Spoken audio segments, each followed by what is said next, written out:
I'd like to welcome everyone to the December 8th, 2014 work session.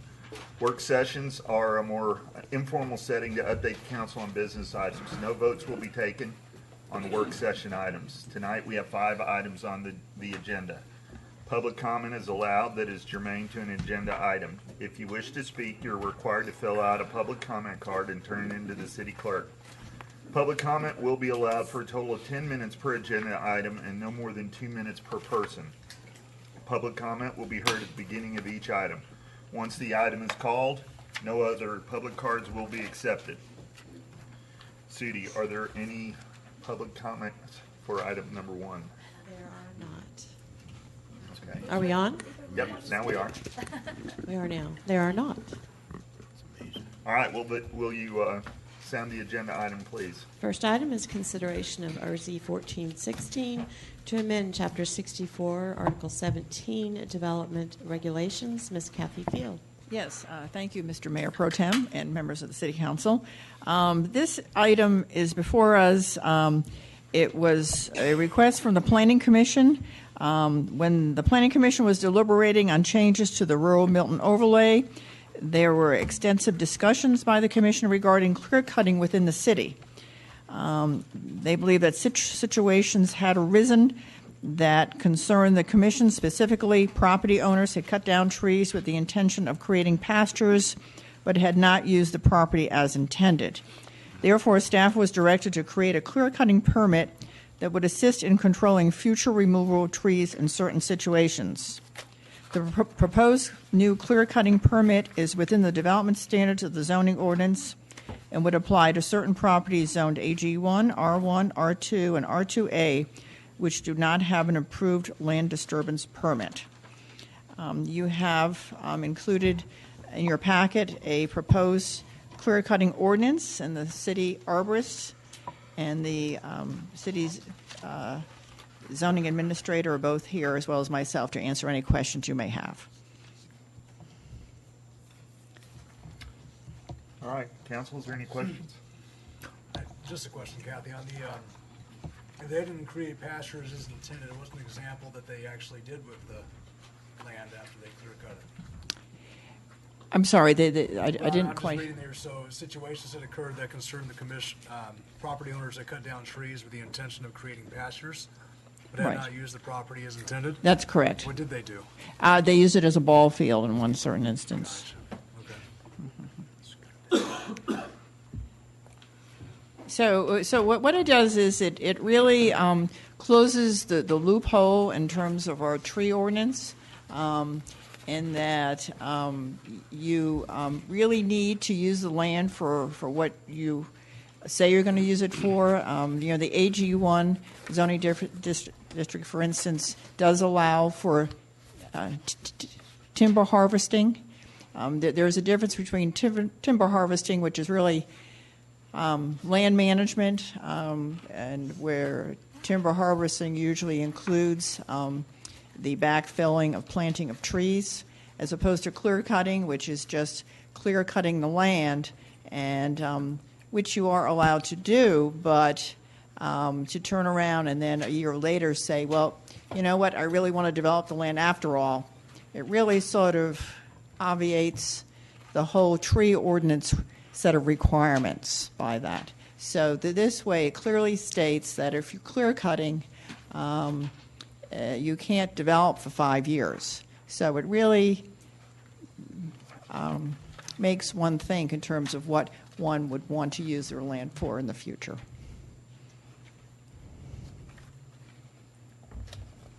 I mean, the whole purpose behind the clear cutting was for pasture land. Was for what? Pasture land, right, for animals initially. Yes, exactly, and which is perfectly fine. Right. And can be done, and we have a clear process now. Before, it was really part of the tree harvesting initiative. So this way, it very clearly designates what clear cutting is, what the application process is, what the exemptions are, and then and sort of requires you to maintain that pasture for a certain amount of time before you can, in turn, develop it. So it keeps the honest people honest.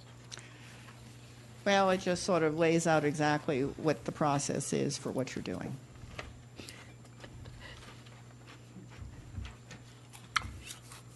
So this is the only provision then for harvesting timber then? So there's no provision in the AG1 zoning classification that allows for clear cutting? Not currently. It's just, and maybe, Mark, why don't you come up and maybe you can explain it a little more. But right now we have a timber harvesting requirement, but there is no separate delineation between timber harvesting and clear cutting. And so, Mark, maybe you can speak to that a little more. Sorry, Bill, can you repeat that question there? Seems to me in the AG1 zoning classification, there was a provision for harvesting timber. So is this,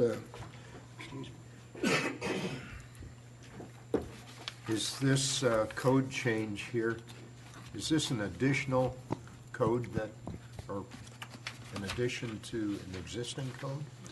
Yes, it is. The timber harvesting is still allowed. There's timber harvesting activity for, just that. It's got to be bona fide timber harvesting where they're replanting, after they harvest. The clear cutting is, there's no harvesting, no intent to plant. It's just clearing the property. Okay. Are they separate code sections? Oh, I'm sorry.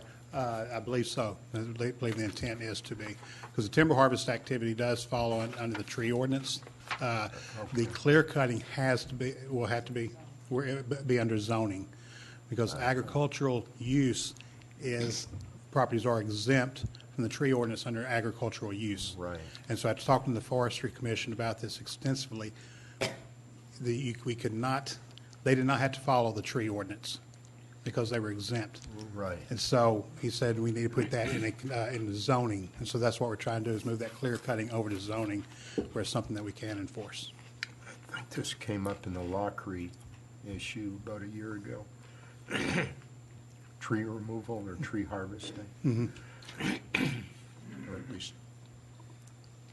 Right. There's several instances that initiated this, like Kathy said, ball fields.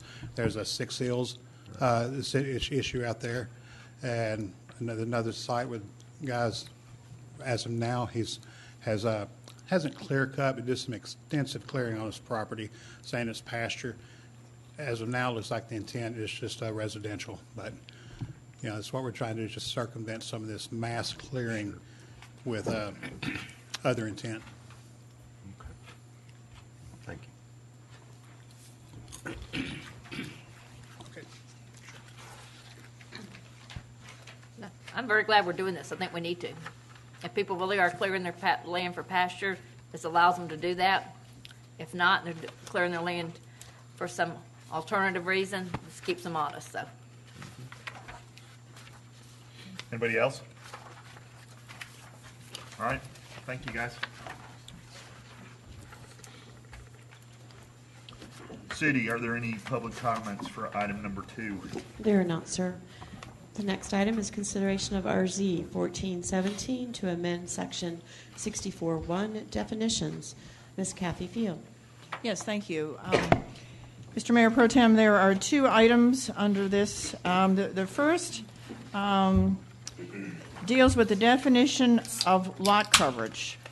As you may remember, at the October 13th council work session, council directed staff to delete golf courses and bodies of water when calculating lot coverage. We did prepare such a text amendment, and at the Planning Commission meeting on November 19th, the Planning Commission very strongly voiced their opposition to removing this portion of the definition based on the city's overall direction toward preserving the rural character of the city and encouraging the conservation of land. The Planning Commission unanimously voted to remove the proposed deletion of golf courses, water bodies, and streets.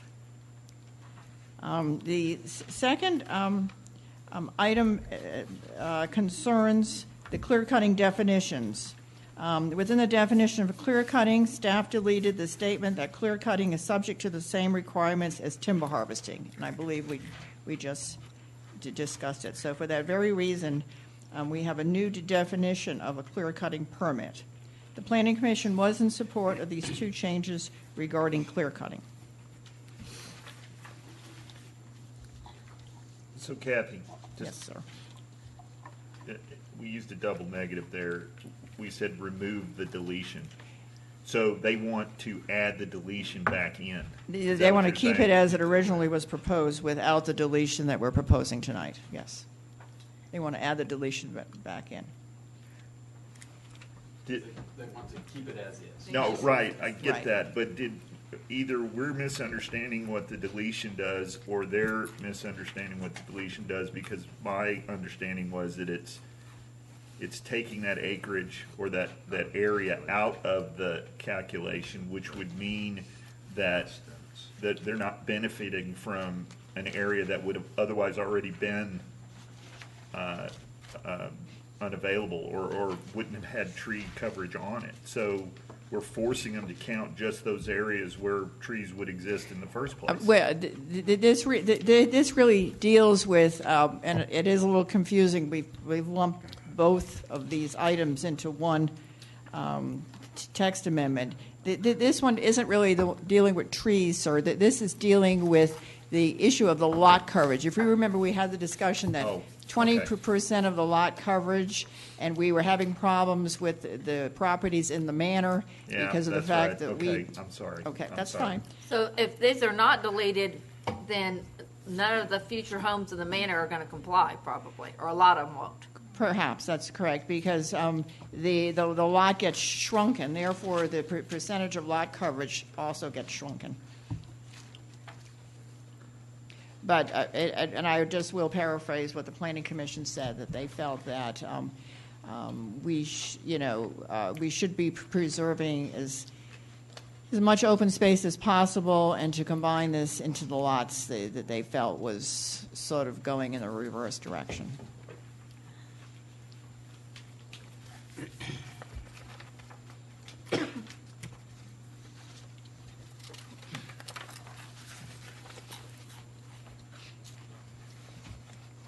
Anybody else?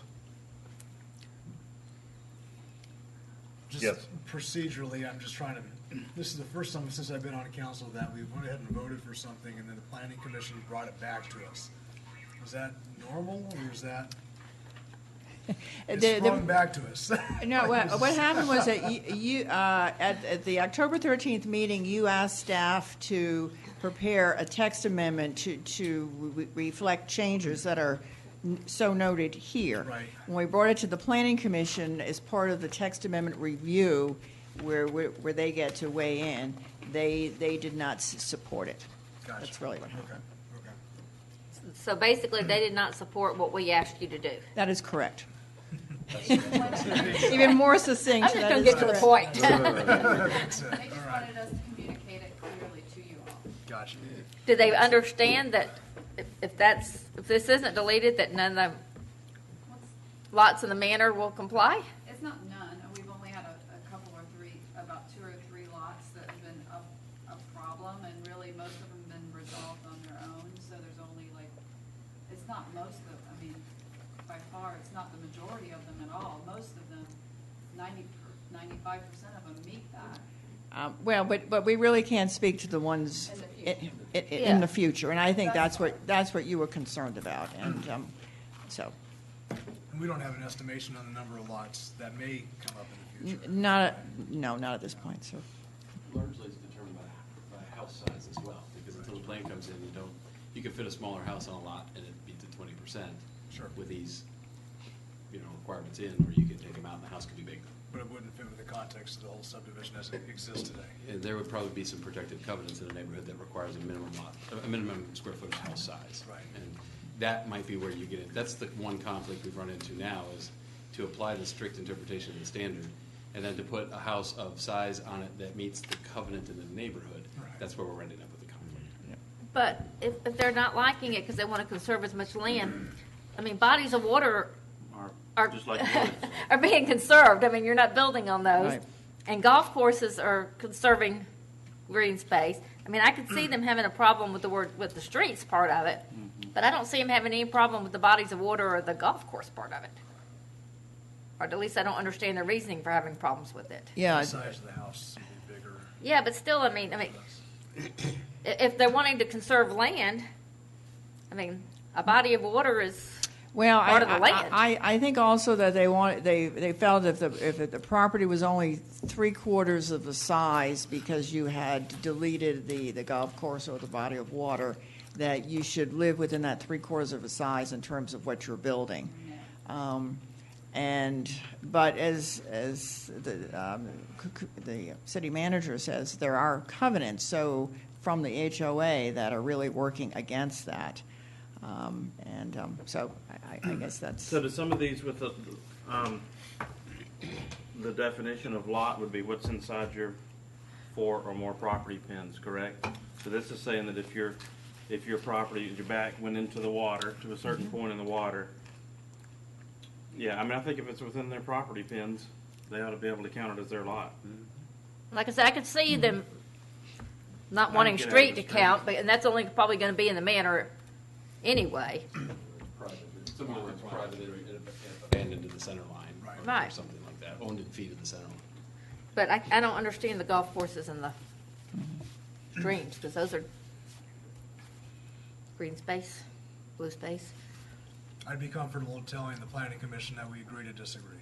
In my mind. Want you as a representative? Sort of what we're here looking for tonight, because you haven't voted on this yet, and if you want us to bring something different forward next week, this would be kind of the forum to figure out that if something different should come, or if you want to just continue on the course and appreciate the feedback, and as a council, you direct us to move forward with your initial direction, we can do that too.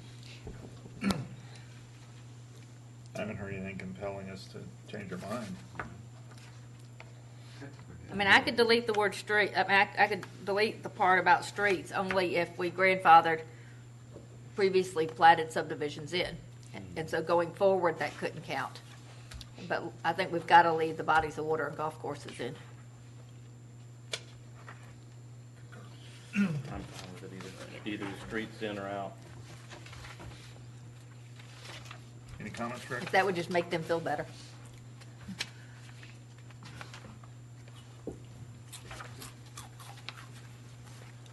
We'll leave it at, for the purposes of tonight, we'll bring it back as is. I mean, I've heard that streets in or out could be if we want to get some kind of a general consensus on that tonight, great. Otherwise, we'll leave it as it is.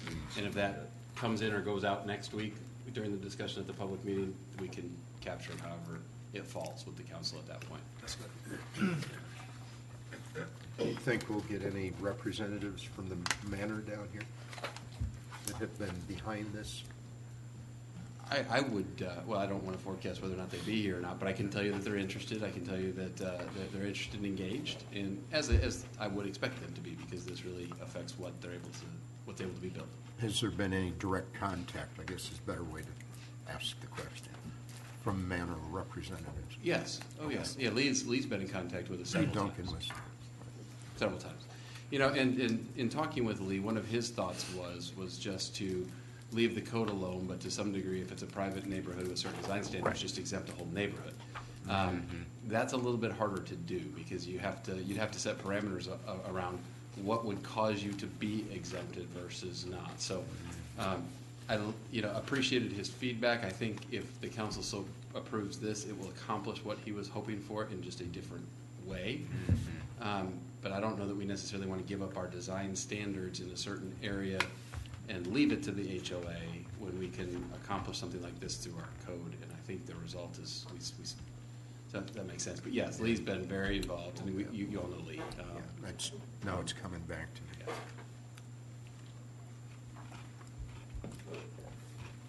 All right. We're good? All right, Sudi, do we have any public comments for item number 3?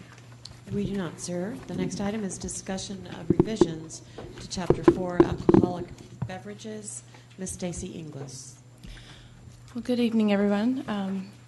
What you have before you is the Chapter 4 revisions. Actually, it's a whole entire rewrite of the alcoholic beverage ordinance. It's kind of been a long time coming. We've talked about doing this internally for quite some time, about rearranging and some clarifying some things. And so I'm going to do kind of a highlight overview because legal hasn't gone through the entire thing and shored up a lot of the what I'm proposing. And also some of our departments are looking at the ordinance itself and my proposed changes, and they're going to comment on that as well. So the content itself shouldn't change terribly much from what should come before you next Monday. So I'm going to just kind of overview what I've added, what I've revised in the ordinance. So there are some definitions that I've added, and we'll kind of get into those in a minute, just to kind of go along with some of the changes that I'm proposing. So one of the first changes I want to bring your attention to is Section 4-102, kind of getting into it. And I'm sorry I didn't provide page numbers. But the first thing I wanted to kind of call your attention to is a section that I'm adding, and I looked at ordinances for so many different cities and counties when I was writing this, and I learned that no two ordinances are the same. Everyone has so many different things, and so you'll see in the comment sections on each one of these that where I got the information from, so you can see that somebody else does have this, and I didn't just make it up. So for the automatic forfeiture of license for non-use for new businesses, when they come forward to us, they're wanting to make sure that they can get an alcohol license if they're wanting to get a new establishment. And so a lot of times that means they're going through either building or renovating a facility. And before they go through all of that, they want to make sure that they have the ability to get an alcohol license, because a lot of times the viability of the business does depend on whether or not they can get an alcohol license. So I'm adding a provision in there that allows them 6 months from the time that they get an alcohol license that is approved by the council to put it to use. Right now, we only allow 3 months. And so and what I'm doing is allowing 6 months for new businesses, and then if the license is issued and they put it to use, and then for a period of 3 months they cease to use it. So say if they open their business, it's doing fine, they close the business to renovate for whatever reason years down the road, and then they decide to kind of take their time renovating. If they don't use that license within 3 months, then we can revoke their license. So that is actually, the 3-month thing is already in our ordinance, but then the new business allowing them 6 months to open up is something new, and that is actually coming from the Forsyth County ordinance. So that's just something I'm proposing. Is there any questions on that before I move on? No? Okay. So what's generated this? We have had new businesses come before us that have struggled to get it opened in time in order for the alcohol license not to be revoked. And so this is just allowing them a little extra time, being a little kinder to our businesses that want to come into the city of Milton. Okay.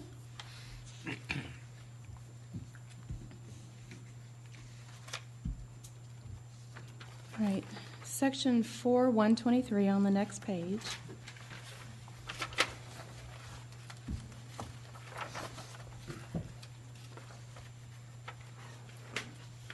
I kind of changed how we handle violations, because in our current ordinance, violations are handled by a license review board, which is you, and appeals to the license review board can be made to the council, which is you.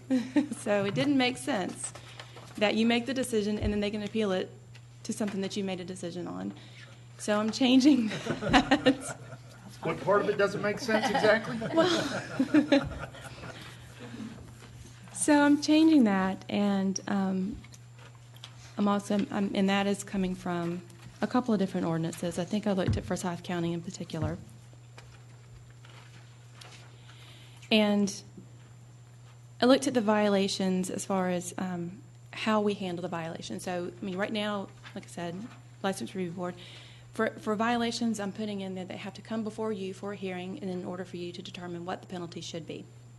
So I list in there the first violation, second violation, and then what the penalty should be within those. And that is for violations excluding sales to underage persons. So if there is a sale to an underage person, there's a whole section that deals on that as well. and that has to come before a judge and has to come before you for the penalty and for determining, what we do with their license. Our current ordinance, when it deals with sales to underage persons, for me, it seems a little loose. I think we can tighten that up and be a little more strict on it. So I mirrored, like I said, Forsyth County on this. The offenses are, the penalties, I guess the monetary penalties, the fines are a little higher than what we have in our ordinance. I think for the first fine, it was for $250. I'm doubling that for the first offense to make sure that we really discourage anybody from selling to underage people.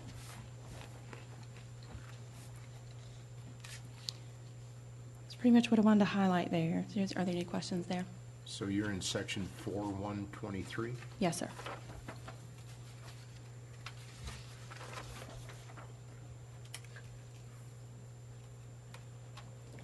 I didn't get a copy. You didn't? No.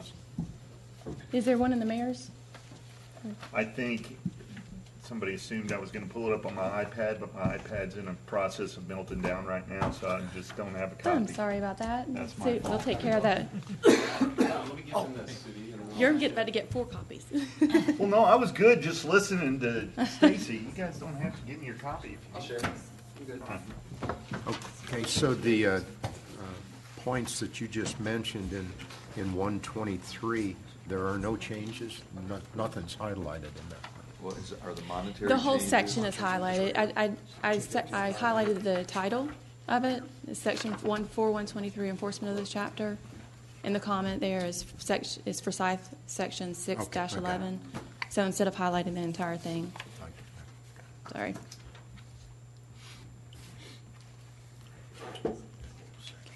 Do you have any other questions before I move on? Okay, so the next section I want to take you to is section 4-168, dealing with temporary special event permits. Currently, our special events permits are only issued, if they want to serve alcohol, are only issued for non-profit or charitable organizations. I'm adding a provision in there that allows currently licensed consumption on premises establishments to be able to have a special event permit.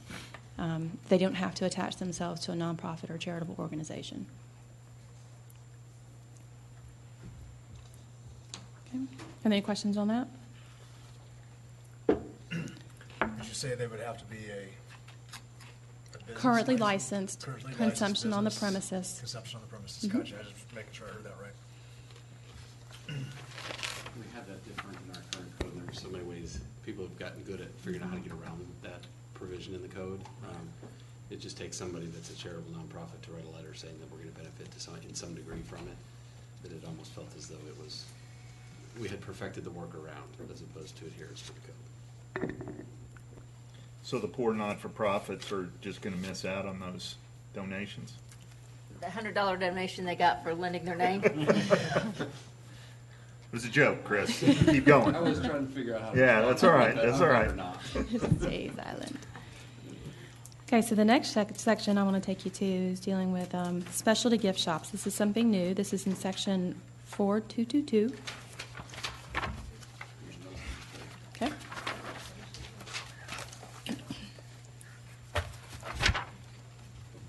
So right there. This is a new section. This comes from Alpharetta. We currently don't have any establishments or anything, specialty gift shops that I'm aware of, that allows alcohol to go in any of their gift baskets. That's basically what this is. And so this allows them to get a license to be able to add alcohol to a gift basket. I thought there was something in Crabapple, some store that you go in and you make crafts or something like that and sip wine while you're doing it. And Well, yeah, That's that different. is, that's brown bagging, and that we allow that in our ordinance right now. But this is, so gift bagging. gift basket, gift bagging. So this might be, people really private business. This might be, for example, if you go to Cheeses and Mary, for example, and you put together a cheese board and some Wine tasting. stuff, and all of a sudden a bottle of wine goes in there as well. So you've got your wine and cheese basket. This might allow for that. Good example.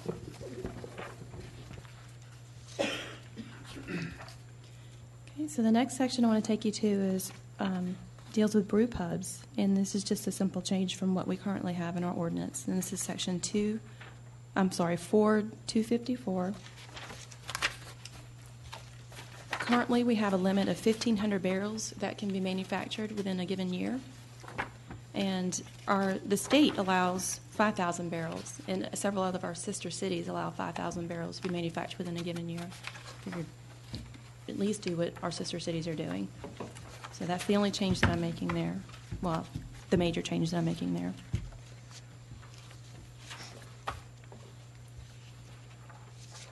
The next section I want to take you to is 4-317. Sorry. Hold on.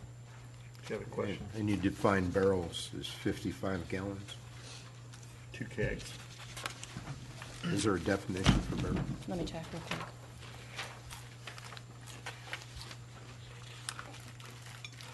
We currently don't have it, but I will make sure that we include it. Good question. Sure wouldn't mind buying a short barrel. I see some pretty big barrels out It's a drum. Are there any, there. is there any other questions? Go to those wineries in North Georgia, you'll see a few.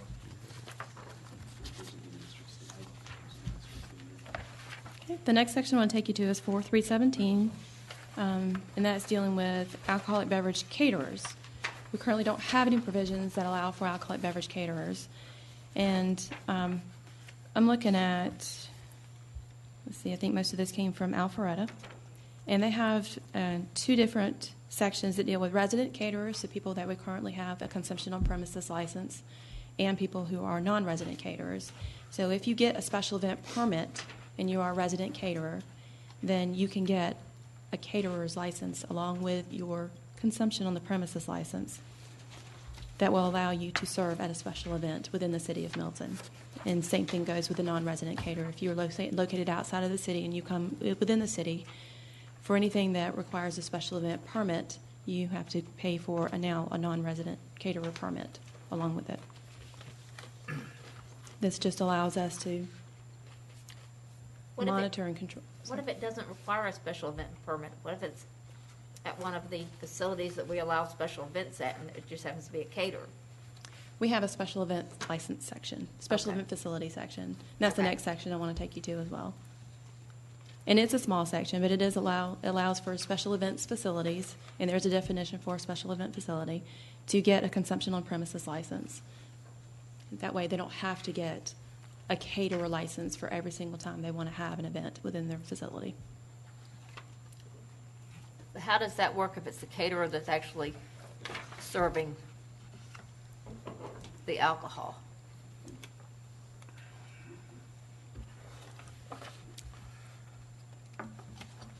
Because at a special event facility, usually you still have a caterer, and that caterer is the one that's actually serving. Sometimes they're supplying, sometimes they're not supplying, but they're the ones actually serving it. Does that matter? I think that along with the fee that they charge, and it should be included. Now, I have to look at what. Okay. This comes from Dunwoody. The special events facility section comes from Dunwoody.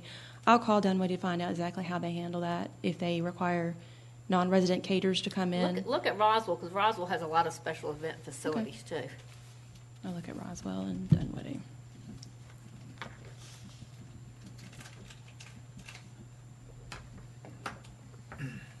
And along with all of these changes that I'm making, there's going to be fees associated with them. So it's going to change our fee ordinance as well, that section. And so I will bring those forward to you whenever we bring this forward as well. And I'll nail down some of these as I go through and figure out exactly the process, what the applications look like on all of these as I prepare all of this for Monday's meeting. The next section is on the same page, a special events facility. It's dealing with publicly owned facilities. In Alpharetta, they allow alcohol to be served at 2 facilities that they have, and one is at the Chamber and the other is at Wills Park. So I threw in our historical structure known as the special events facility, or being used as special events facility, and that is the Hopewell House and any public park. I'm asking you for guidance on that. Do you want to allow alcohol to be served in any of our public parks? There are some provisions in there that say you cannot sell them. You can serve them, but not sell them. Is this something that you want to allow within the city of Milton? Where do you want to allow it? Do you want to specify the different facilities that you want them to be allowed at? The new Broadwell or Crabapple Pavilion or whatever we're going to call that. Bethwell Community House, How do you, Birmingham Park or Bell Memorial Park. do you differentiate from an individual bringing in alcohol from a group serving alcohol? It says they have to go through the special event process, so they have to get a special event permit. I believe that's what the section says. But if they're using our facilities, they have to. This allows them to do that. It's not for the daily use at the park, is it? No, State- no. So the park regs right now prohibit They do. Individuals from bringing in alcohol. They do, and we would probably have to change that particular section of our ordinances that will allow, based on this section right here in the alcohol beverage ordinance. If you even want to entertain alcohol Yes. in the parks, you may just say, guys, That's what I'm thinking a about. special event facility, a structure. Keep it at for the a special event as opposed to Right. an afternoon softball game that you might come try to get a permit for a special event, and then, I don't know, we're kind of looking to see how big or how small a ball envision is right for Milton. Does our Parks and Rec Commission have a thought on that? I did talk to the Parks and Rec Commission because this is kind of new. I just put it in, I think 2 weeks ago. I did speak with Jim Craig about it, and he kind of threw out an example of there that maybe a company would want to rent out Bell Memorial Park and rent the whole park and be able to have their corporate event there and serve alcohol at the corporate event. That's just an example. This kind of ties in with the next topic, the naming rights. That if Verizon Pavilion at Bell Memorial Park wanted to have their annual picnic up there. I mean, I don't see where it's a problem for a special event type to let a corporation have alcohol at the park if they're renting out the whole park. I mean, you don't want every Saturday for all the fathers to bring their kegs for their children's baseball and football games, but for a special event facility, I don't think that's I mean, if we're gonna rent out the park, then How about a pony? pony keg. So Yeah, I would agree that, I think since it's tied to the special event right. Yeah. permit process. That may be a lot.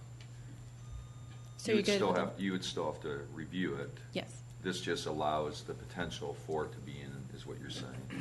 It doesn't permanently exclude it, Right. Right. Yeah. which is where it is today. It's if asked, we answer no. I don't want it This permanently. would, Yeah, I think, I don't want to permanently exclude it, but I'd like No. us to be able to find a provision that makes sense for us to allow it. more flexibility is always better. And I can work with Ken on the language to make sure that we are capturing what you're talking about tonight, if I haven't already done so. before she goes on, can I interject? Because I figured out what a barrel size is. And who would have thought that it is defined in the Code of Federal Regulations, believe it or not? So it's mandated by law at 31 gallons.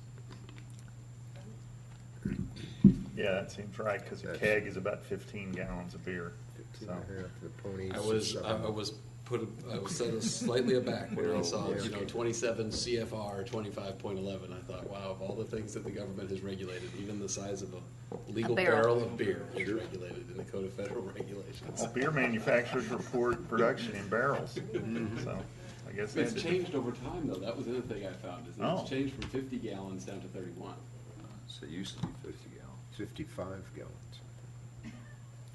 I think that's wishful thinking on your part, Bill. I could handle it.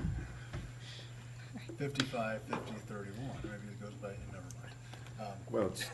All right, moving on. Yeah. The next section Attempted deals all with manufacturers to reduce the volume of boxes and charge them all. The next section deals with farm wineries. We currently don't have a provision that allows for farm wineries. We currently don't have any farm wineries that I'm aware of. So this section just deals with licensing a farm winery, if one so happens to want to come to Milton. This I got from Lumpkin County. Thought it closely matched to what I thought sounded good based on other ordinances that I read. So it allows for retail package sales of wine or consumption on premises. There's 2 different licenses that they can get, or they can get both. This also speaks to allowing for other distilled spirits, wine, and malt beverages produced by other manufacturers to be served for consumption on premises. They could also get that as well. So if they happen to have a restaurant on the farm, if our ordinance or zoning allows for such, they can serve alcohol made by other manufacturers and wine that's made at or manufactured or grown there. Question then, on this section here with farm wineries and talking about, well, them specifically, would they have to have pouring permits? Yes, if they have a restaurant and consumption on premises, they have to abide by the other section that deals with consumption on premises. They have to have pouring Well, permits. most wineries don't have, or the ones I've been in, don't have restaurants. Would they still need a pouring permit? They're going to do tastings, I believe, if it's in any capacity consumed on site. I can look at that to make sure. I would say today, according to our code, yes. Okay, so that's a general provision in the code then, for pouring permits? Yes, there is a provision in the code that talks about pouring permits and dictates who has to have a pouring permit. And I will make sure that if you have a tasting room, that you have to have a pouring permit or not. We'll have to see what other places, how they handle that. But I'll look into that. Well, at least from my perspective, the primary thing that allowed these farm wineries to carve out their own exception was the fact that a lot of jurisdictions have a food percentage ratio requirement. And so the whole thought for the farm winery was to take that away because, as you just noted, most farm wineries don't sell a lot of food. They just want you to have tastings, and so it allowed you to not meet the food requirement. So I think that's the objective. And yeah, I think Forsyth County scalped Lumpkin's language as well. It's pretty good language. Yeah. Scalped, borrowed. Borrowed. Yes. We were inspired by. There you go. Okay, the next section that I want to take you to is section 4.532, and it's dealing with special provisions and exceptions within the Crab-Apple District. And this can be called whatever you want to call this particular district, but it deals with open containers. 4.532 it's Article 9. 5th page from the end. Sorry, 5th page from the end. Yes, 5th page from the end. It's under Crab-Apple District. So this will allow open containers within a specified boundaries. And we looked at the Crab-Apple Regulating Plan or the Crab-Apple Form-Based Code and pointed out T4, T4 open, and T5 transect zones to be able to have an open container, and excluding those parcels that front Green Road and Arnold Mill Road. And I didn't grab the map that showed you what that area looks like, but it captures the Crab-Apple area. And again, we can call this the downtown district. I mean, that's what Alpharetta calls it, or the Crab-Apple district, or whatever you want to name it. But I'm assuming that at some point we want to call that our downtown. I didn't go so far as calling that in this, so I'm kind of leaving that up to you, what you want to call this area. That allows, like, for instance, you're at a restaurant, instead of having them be inside, if you have a seating area outside, someone could carry their beer or whatever, Correct. glass of wine, and sit while they're waiting for their table. They don't have to be inside the restaurant. Can't have glass, because that is prohibited. You cannot have glass. Right, but you can have, I believe it's clear plastic. I can't remember if it's specifically spelled out here. But it lists, you have to purchase it from a licensed premises. A lot of times this deals with like special events. It allows people to kind of carry the alcohol around at a special event. So it's not limited to just walking outside of the premise where you bought it. It's walk anywhere in that area with it, Right. right? If you go outside the boundaries, Yeah. then And I think Alpharetta has done the same with their downtown area. that's where this came from. So it allows for serving alcohol outside the premises, like on sidewalks or, It doesn't. I think it has to be sold within the licensed premises itself. Does it allows them to carry it outside? They It still have to does. purchase it within. or it's serve it licensed. outside. I think along with a special event, I believe we allow for them to sell, or if like a special event permit, they can sell it within their boundaries. But I think that, and I don't know what I'm saying. But does it, Yeah. Well, like, yeah, St. Patrick's Day. Yes. They had, yeah. Yes. Then they so go- you're saying it has to be a special event to allow for this? Or This is it actually a is normal allowed course of business? in the course of business. So it's actually is the what only the section selling it allows. outside is that that requires a special event permit for. Yes.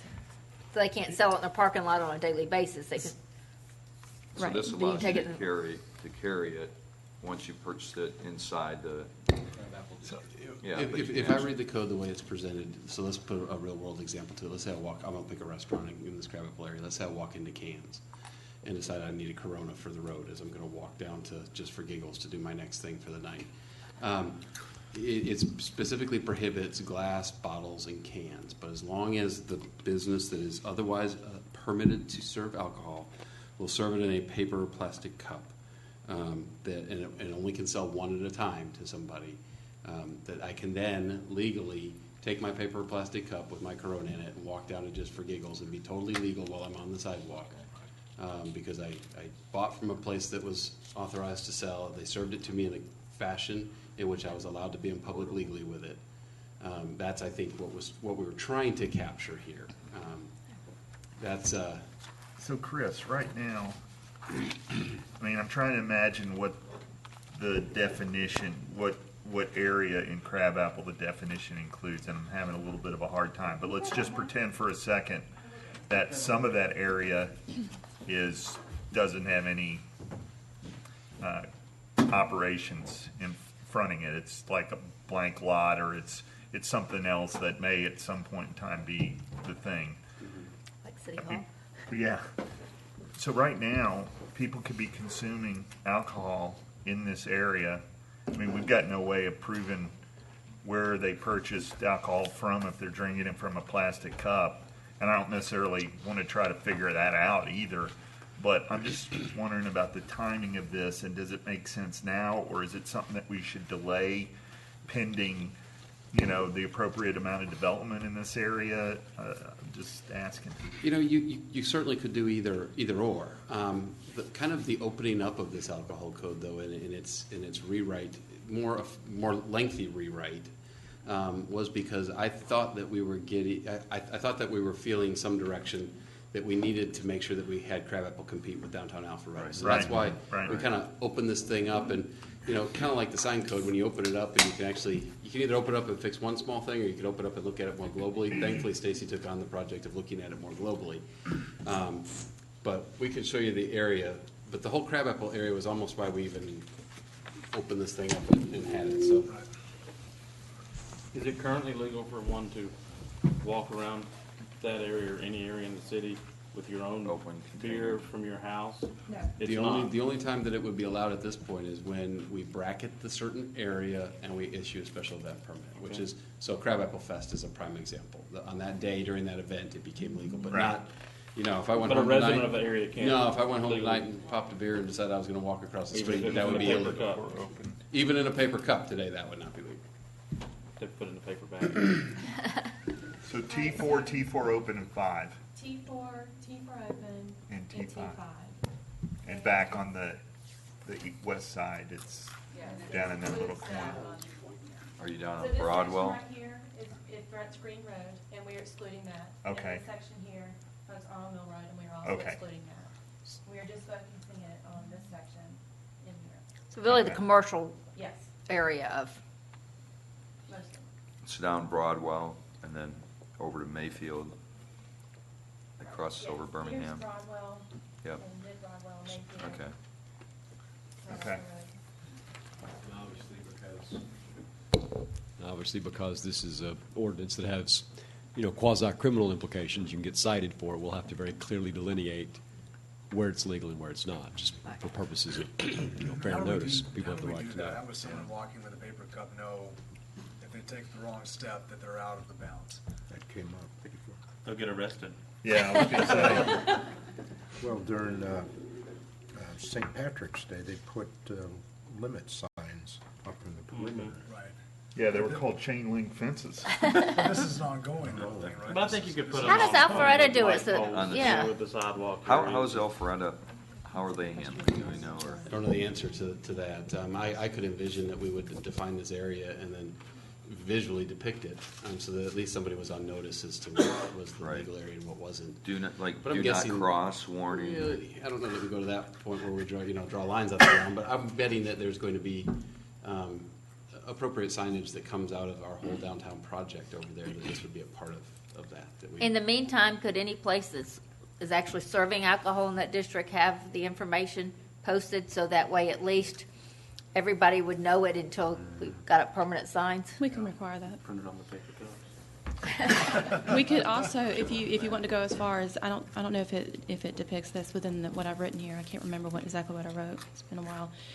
But I think we can require people or as licensed establishments to be able to get logoed cups so that we know that it came from a particular licensed establishment.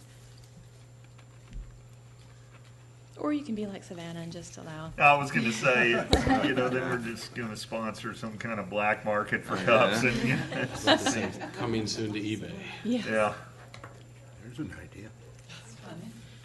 So is everybody good with what is proposed? And Yep. again, we'll work Anybody through have everything. any And that issues? specific is for general course of business, when we're just not tied to a special event. It's Monday through Maybe all Friday. the time, Yes. mainly. On Hello. a question. Sure. I guess you'd term it a special event, like a brew fest, like Roswell has down there. And there are different vendors that are involved, different distributors, like Budweiser distributor or the Guinness distributor. Did they each have to have a separate pouring permit and a separate license? If it's a special event that's hosted by the city, I believe that there are vendors that have to pay a vendor fee, and that is included within the event itself. So I would assume, and I think we're also going to have some type of that in the Broadwell Park or Pavilion or whatever we end up calling that, that will allow vendors to pay the vendor fee, which will essentially be, I guess, the license to be able to serve alcohol. That would be a part of the special event itself. Would you have one blanket permit then that Yes. would cover But would, all of the various distributors? Yes. along that line, they would have to, with that individual use permit that they request, they would have to request the ability to serve alcohol. Are you saying that? Yes. Okay, so it would have to be specified, and then you would approve it based upon, The special event Parameters. would allow the alcohol to be served or sold. okay. Okay. And so that would allow if, like one of the wineries up in North Georgia decided they wanted to have a booth at the Crabapple Festival, they could do that and just get a special permit for that. Because I've seen them sometimes have No, I booths think at we're saying the festivals. permit would be, it's an umbrella permit for the special event, and if they're accepted to be a vendor at the special event, then they're Then covered. they pay the It's covered. vendor fee. Right, yes. Now, I don't know if we would actually allow that at the Crab Apple Fest because we have licensed vendors or licensed establishments within that particular area, and we don't want to encroach upon their sales. So probably wouldn't allow that type of vendor within that particular festival. But that's more in the vendor selection process versus Yes. the permitting process. Okay. So the last thing I want to take you to is section 4557, and this deals with distance requirement. For consumption on premises only, I am proposing that the distance requirements be changed to 20 yards, within 20 yards of a church, school building, educational building, school grounds, or college campus. And this is coming from Forsyth County. And Ken will be able to speak more to that because he sent me the language. But I think this will also allow for anything that might move into an area. So if we have, for instance, we have in the Crabapple area, we have, what is the name of that educational facility? The daycare there, Goddard School. If we want to have more licensed establishments in that area that's closer to the Goddard School, then we can't do it currently the way our ordinance is written. So this will allow something to go in closer. This will also allow us to do crosswalks if we need to within the Crabapple area, and it won't impede upon any new establishments coming in. And this is only for consumption on premises, so this would Yes. not be for Yes. anyone. A liquor store couldn't go in next to a daycare. Only Right. a No. restaurant that happened to want to serve alcohol could go in. There's different requirements for consumption on premises and retail package sales for distances. I think we have to do this to be competitive. So the purpose of a law that covers distances, I mean, there's a whole bunch of different reasons. I think the practical reason is you don't potentially want to mix patrons of an establishment where drinking could take place with, kids. Correct. So I would be less concerned about a package store than I would be about a restaurant, because I guarantee you they're not drinking at the package store. I guarantee you they probably are Allowed drinking to. at the restaurant, right? Yes. So I'm a little confused as to why we feel good about reducing the distance. I feel very good that the law allows us to reduce the distance. The Georgia Code clearly provides that in the context of restaurants, consumption on premises, that the mandatory setbacks to schools and churches really rest within the province of the local authority, whether it be a county or a city. So that's sort of the language that Stacy is sort of offering up to you. So if we wanted to have a zero distance, we're well within our right to do that? That is my position, yes. I'm sorry. So we're moving it down to 20 yards? 60 feet. 60 feet because cities and counties around us that are doing similar? What we're seeing is, and again, I don't mean to speak, but there are other jurisdictions looking at similar things, is that you take a school or church and then basically you have to just draw a circumference around that, and it wipes out a lot of the commercially viable area within that. That's the concern. And so, and again, I'll just say in Milton particularly, when you've got limited commercial, you all need to be, and again, y'all the policymakers, but at least an argument could be made. You've got to be very careful with how much of your commercial you make off limits to restaurants. That's the only policy objective I would say is worthy of consideration. And they're currently 100 yards?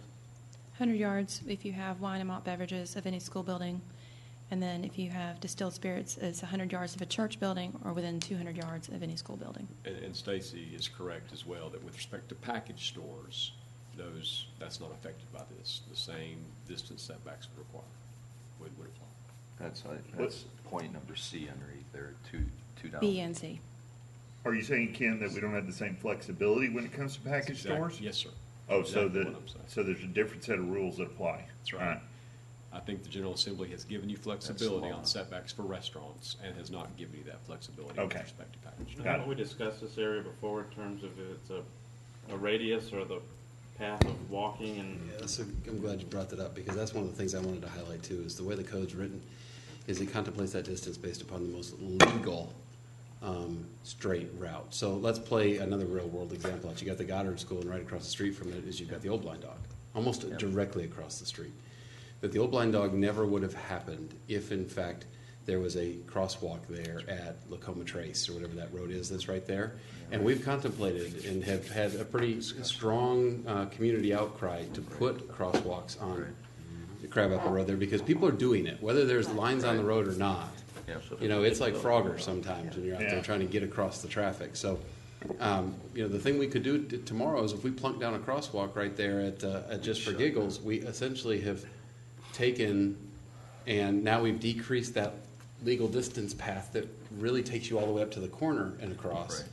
And if we make it any closer, you do start to limit your availability to have additional restaurant-type establishments in that area, if that's, and we all know that we're trying to build to, I think we're all trying to build to that critical mass that all of a sudden it does take on that village feel and goes. And that did come up when you had the meeting with Crabapple with the community. That was one of the specific things about crosswalks, and there were people that lived there that wanted to, but the legal requirements said, no, you got to go down by the Shell gas station if you're going to cross. And that was one of the concerns they were The raising. truth of the matter, though, most alcohol consumed in restaurants and bars is consumed after school hours and after church hours on Sunday. So it's not like there are that many people on Wednesday mornings, you know. You would hope. Yeah, I mean, most of it is in the evenings or else weekends, so it's not when kids are at their school or daycare or people are at church. So this would just give us more flexibility as far as placement or doing infill or new development. And then also what Chris had talked about was the sidewalk or potential crosswalks to make that more walkable. It gives us more flexibility than we have with 100 and 200. So, sorry. Good enough. Yep. So does anybody have any problems with it getting knocked down to 20? Okay. That concludes my presentation tonight. Again, this still needs to go all the way through legal review, and I obviously have some questions to bring back or the answers to bring back to you on Monday. But for the most part, the content shouldn't change terribly much. And following up on that, I'll let you know that if the content should happen to change very much, you know, we're on nobody's timeline with this particular ordinance modification except our own. So we wouldn't bring forward a document to you that made a total right-hand turn. If we do that, we'll bring it back in a work session in January and let it come forward in January. Okay. Okay. Sudi, do we have any public comments for item number 4? We do not. That item is discussion regarding City of Milton naming policy, public parks, buildings, and facilities. Mr. Chris Lagerblum. Council, this is just really a first attempt at bringing some consistency and unity into how we choose names for these things that we're building. We've got parks under construction, we've got buildings that we're getting ready to cut ribbons on, and without any type of a policy as to how something gets a name, you know, it's hard to say, gosh, if we take this Hopewell house and somebody wants to name it after their grandmother or something, what is the framework by which we can even entertain that suggestion, recommendation? This is not a very difficult policy. It's a very straightforward policy. Essentially, it lays out what the different opportunities for naming could be. It calls out the fact that the name could reflect the location of the park, building, and facility. It might commemorate a historic event, not an. The name may commemorate a person important to the City of Milton or recognize a person, organization, or corporation that's made a substantial financial or property donation. The policy goes on to say, and we've seen this quite consistently, that if you're going to name it after a business or a person, the investment in the actual facility itself needs to be at least 51%. So if somebody wanted to come in and name the pavilion there on Broadwell and it's a $570,000 pavilion, then we would be looking for a contribution towards its completion of 50%, so $275 plus or minus $1,000. Ultimately, it vests in the council the ability to approve or reject the name of a facility. And I thought that was important, that at the end of the day, it's written such that if the council just doesn't seem that a name is fitting, it can simply reject it. And it also has the ability, the council also has the ability to allow something to be named. And then if at some point in the future there is some thought that the name needs to change, or for some reason that was a bad decision, it vests in the council that you don't, you know, once you name something that's not named, it doesn't necessarily have to be named that forever.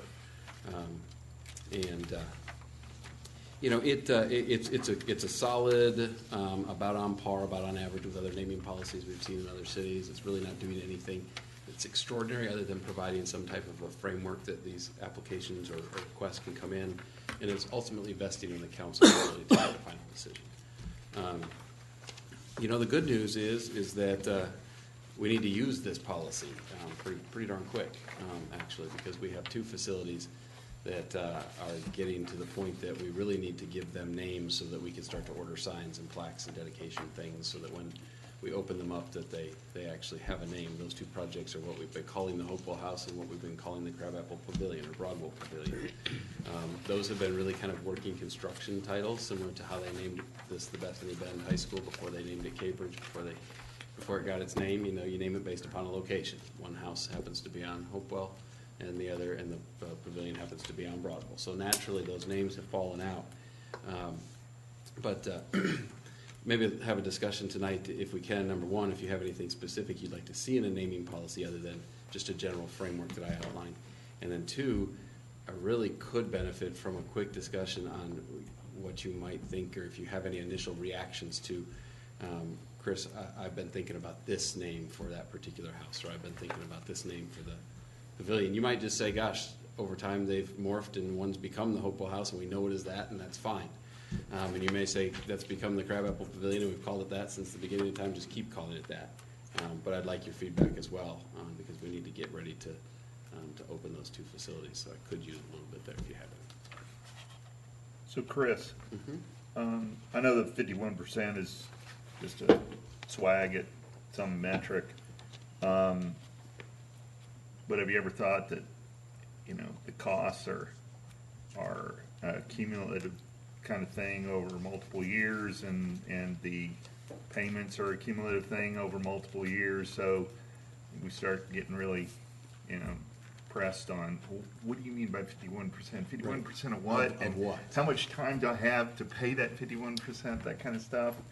I like the approach, but I also would be real confident that, you know, you guys could come up with a set of figures and maybe normalize it by saying these are annualized figures, so that somebody who wants to sponsor this could get an idea for what it's really going to cost them on an annual basis, and, you know, they could sign up for 10 years. I think the challenge is going to be, how long do you let somebody own the name without putting it up for potential rebid?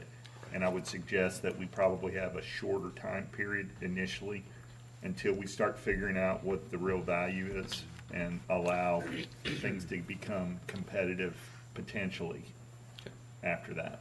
Along that same line, suppose we did name Verizon Pavilion and Bell Memorial, and the duration is for whatever it is, 5, 10 years. And after 3 years, Verizon's bought out by a Sprint or something like that. How do you make that transition?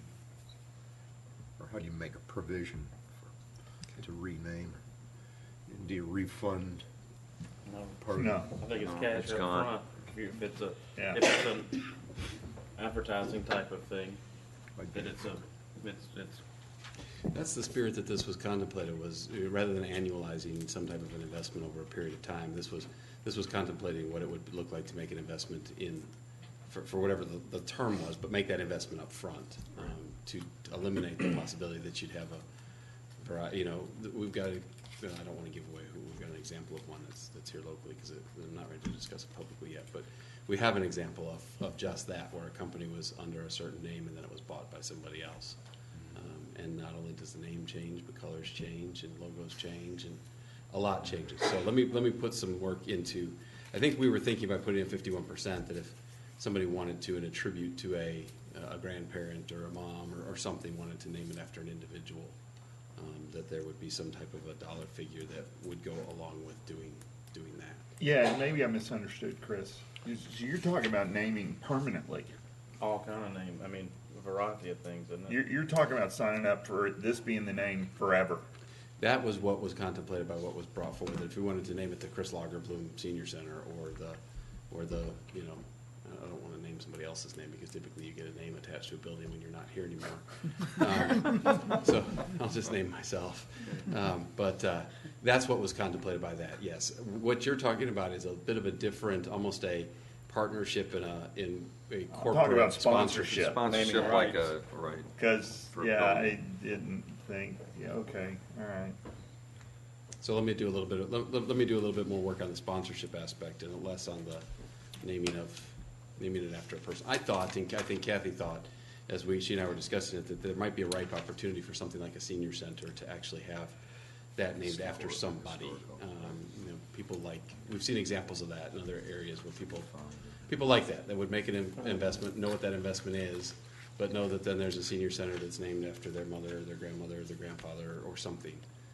Yeah, I think there's a difference in the memorial type of naming and Versus and, like and a sponsorship naming name. rights, if you will. Right. So I guess I'd see more, you look at the naming rights more for like, when we're talking about park buildings or different things that you could put up a sign temporarily. But I like the general things are similar to what you said, the schools, like Manning Oaks, the Manning family, and then there were oak trees that were there, and people come forward. Have you heard any names at all? Any suggestions? For the two different buildings? facilities? Should we call You know, I really haven't. Manning Maples. We've heard, the pavilion at Crabapple. I've heard the Crabapple Pavilion. Sounds like a develop. But I would open, if retirement home? I think I understand some of your feedback on the policy. Happy to take some more of that, or I'm happy to even say, if I were to say Hopewell House, what do you all say as far as name goes? Do you say just leave it that, or do you have some idea of? Well, I think with that, Something you personally, might on like that one, whatever a lot of historic homes are named after some of the one or two or three of the notable people that resided there. Right. So I would, on that particular one, err more to the historic side of it, of that particular house. Yeah, I'd agree with you. Alpharetta has a number of historic homes there, known by the original and some of the previous owners. Manning House. Is there any of the known previous owners? I'm sorry, I can't sit here and rattle them off for you, but any of the known previous owners of the Hopewell House that? Lou Oliver. I can name the last two, but I don't know that we're getting historic enough to name the Lou Oliver House. J.C. Adams. I mean, it used to always be referred to as the Stagecoach Inn, but then, everybody says they weren't real sure it was really a Stagecoach Inn, but I mean, that was kind of the name in the community before it became the Hopewell House, was Do we the have the Stagecoach Inn. Do we have the history of that? Well, I'm that sure we do. building? We own the title. Yeah, I would think that we'd be able to get some Yeah, information. we've captured as much of the history as we can, both orally and in documents. I've scanned all the documents because some of them Okay. are quite old, so we have them electronically. Okay. That I can go back to that, and honestly, we can get a good bit of the history from it by just a quick phone call to Norman Broadwell. That's what I was thinking. He's better than any scanned documents that we've got. We on better file. scan him before too long, too. Right. Okay, so I'll bring back something then in the form of a couple of different recommendations that deal with the historic nature of that house then, and try to be able to historically point to why we came up with a certain name. With respect to the Broadwell Pavilion, Crabapple, I've heard two things. I've heard Crabapple Pavilion, I've heard Broadwell Pavilion.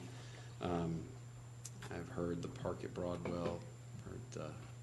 Do you have anything that jumps out at you there? That we originally went with Crabapple Pavilion partially because it replaced the Crabapple Community Center. It seemed as though it was natural to continue with the word Crabapple in it. But anybody have any? I don't know, I kind of like the name Broadwell because it is historic, but that's, Okay. I don't have real strong feelings either way. Either part, Crabapple or Broadwell.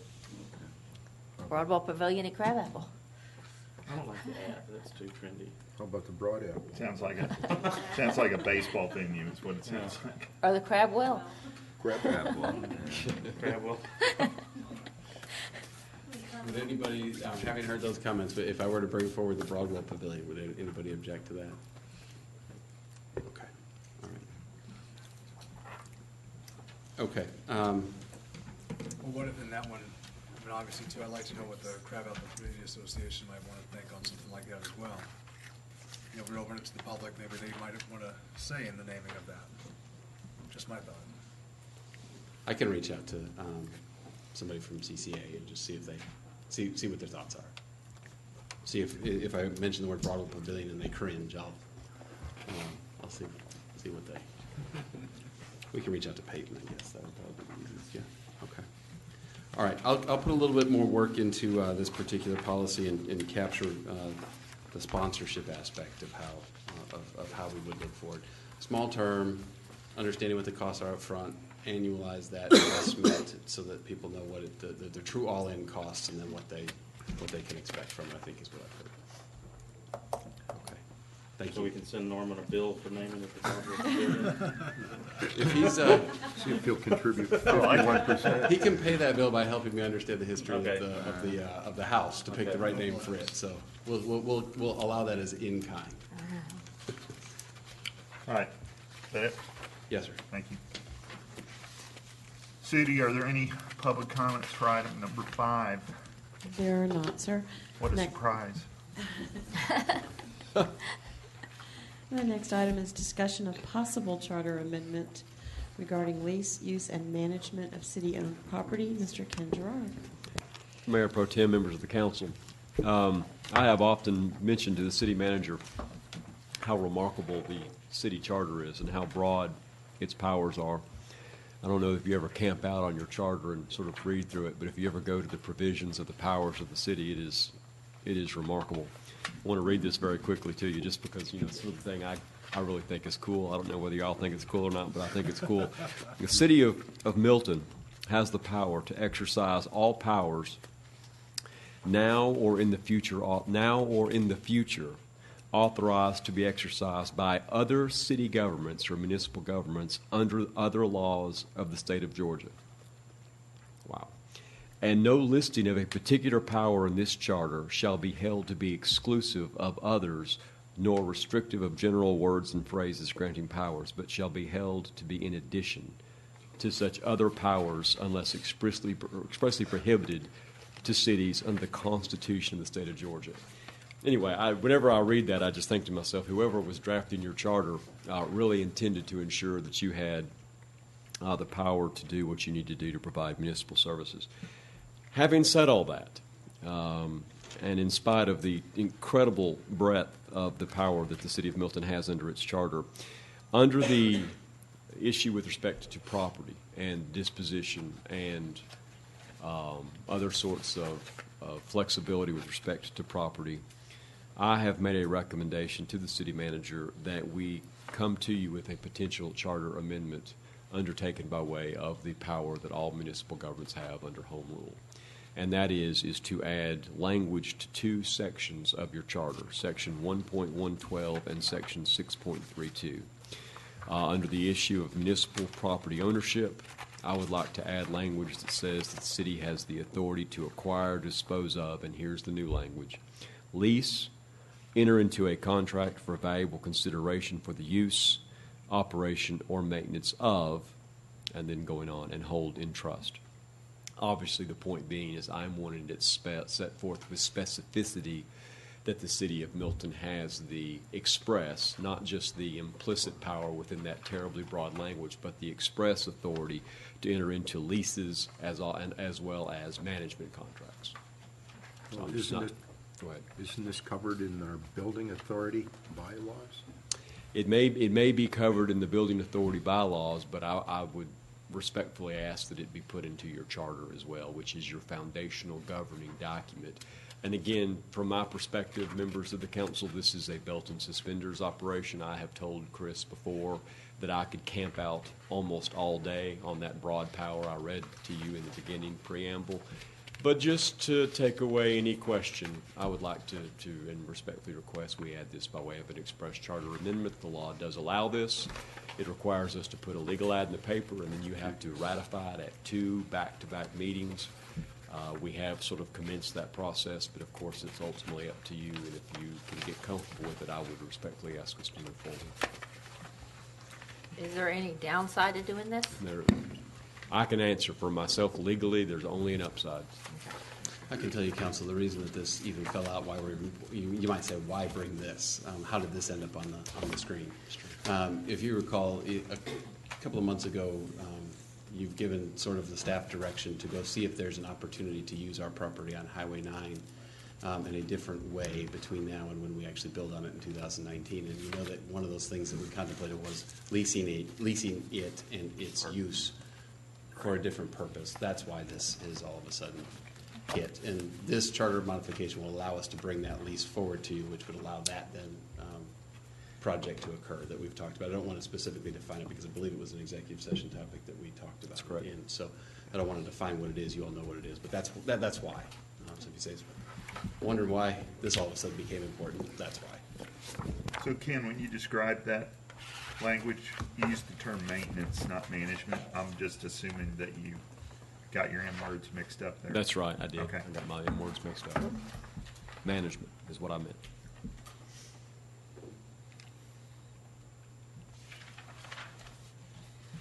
All right. Anybody? Pretty straightforward. Yeah.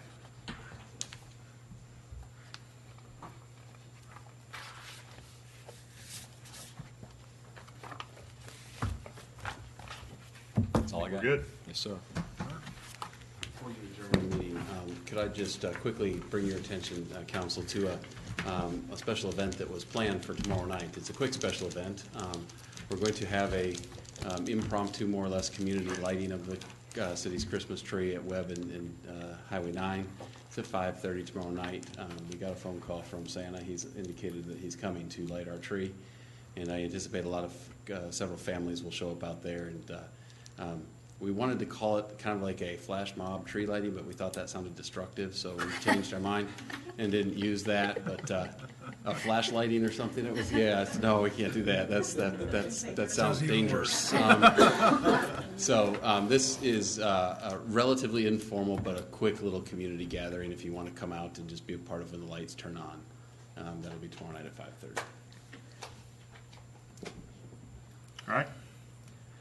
Anything And else? as always, you're always welcome to, yes, thank you for reminding me. As always, if you're in the area at 5:30, you're always welcome to come if you need a couple of holiday festivities tomorrow night and feel good. The Shop with a Cop that happens at Walmart with our department, police department, and the Alfred Police Department is occurring immediately after the 5:30 at 6 o'clock. So if you want to come be a part of that, you'd be right around the corner. Love to have you. All right. If there's nothing else, let's adjourn. Thank you.